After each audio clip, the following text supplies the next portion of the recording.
अगर आप भी चाहते हैं SLB एंटरटेनमेंट का ऑडियो वीडियो आप तक पहुंचे तो चैनल को सब्सक्राइब करना ना भूलें।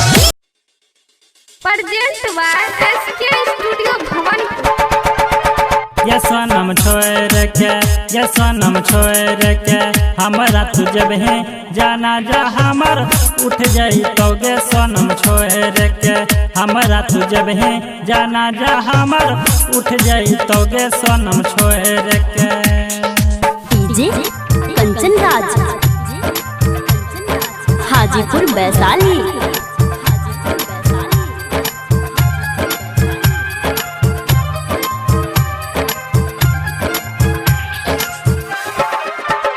तोरा याद में हम सनम रोबो, तोरा बिना न एक पल जीवो, तोरा बिना न एक पल जीवो।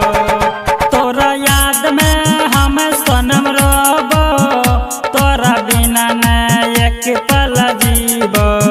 ये सनम छोड़ के, ये सनम छोड़ के हमारा तू जब है जाना जा हमर उठ जाई तो गे सनम छोड़ के हमारा तू जब है जाना जा हमर उठ जाई तो गे सनम छोड़ के।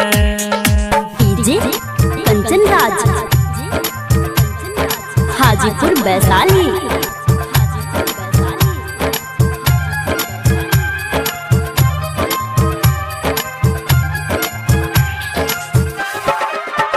जब याद तोहर आबै छौ जान गे, एक बार नहीं सोचे छापरान गे, एक बार नहीं सोचे छापरान गे।